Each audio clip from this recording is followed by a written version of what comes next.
Twitter has instituted a major change in its verification process for businesses. The social media giant is now asking organizations to pay $1,000 per month, plus an additional $50 monthly for each affiliated sub-account. This monetization scheme will allow businesses to maintain the gold checkmark badges it introduced back in December.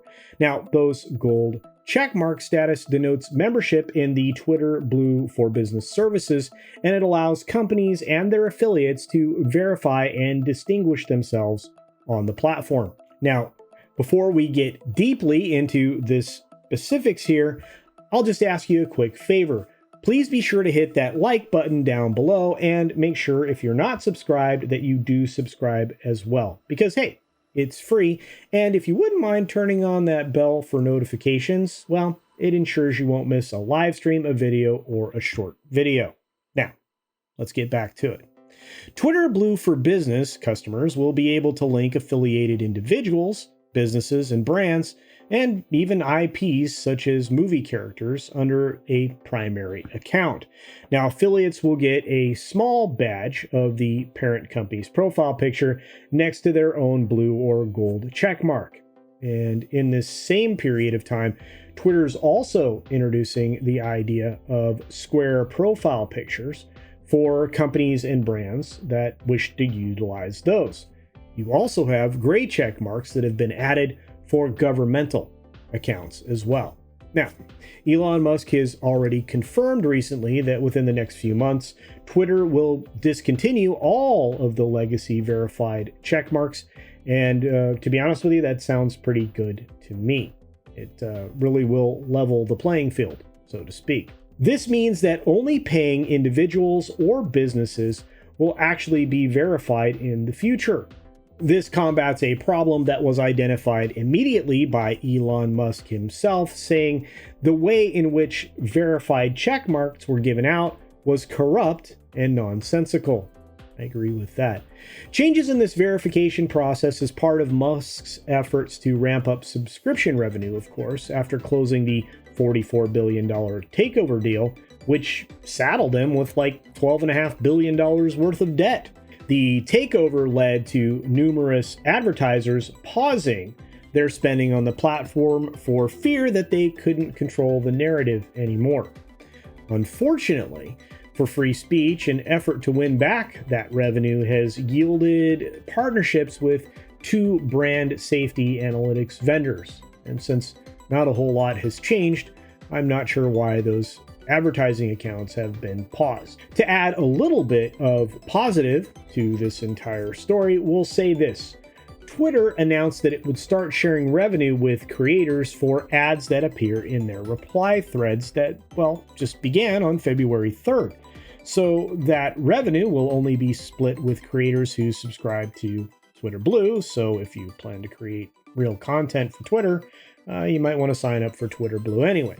Of course, further details in regards to that or what that split will be, etc., have not been fleshed out, but I'm sure that we'll be finding that all out in the very near future. For individuals, Twitter Blue, now, again, not that Twitter, not that blue, that blue. Man, anyway, that thing costs $8 if you're subscribed via the web. But if you're subscribed through Apple's iOS, it's going to cost you $11.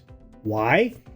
Well, because of Apple's confiscatory revenue program, for lack of a better way of putting it. Now, the company relaunched all of these checkmarky things back in December with some very specific safeguards in place.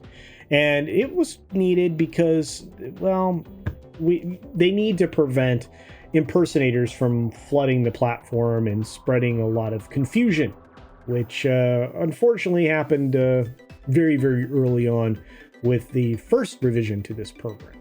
Now, the only downside of any of these things when it comes to Twitter Blue is the length of time that it takes to get verified. And what happens sometimes when you change something about your handle or your picture, which can also cause you to have some trouble with your Twitter Blue. Now, I can imagine some of those things were put in place because of the app gatekeepers, otherwise known as Apple and Google, But I imagine that there'll be some expediency added to that process as well in the near future. In fact, I've actually related some stories about the Apple and Google stuff right here. In my opinion, the new Twitter Blue for Business service is likely to be a game changer for companies and their brands and probably their IPs. Can you imagine how many IPs Disney's going to have to buy gold things for? The discontinue of legacy check marks is going to leave businesses with, well, a bit of a decision to make. They'll have to decide if the investment is worth it. For a large corporation, I think it is. For a small business, different kind of a conversation. I think most businesses are going to move forward with this process. I think they're going to want that gold brand. I think they're going to want that designation or that distinction, not just because of obviously the status, but also because I think that a large part of that fee is also going to add to that content getting boosted, perhaps. I would imagine that would be. As far as ad revenue sharing when it comes to creators, Twitter Blue just might be worth considering, as I mentioned before, for individuals who might be developing content specifically for Twitter, maybe short form videos and things.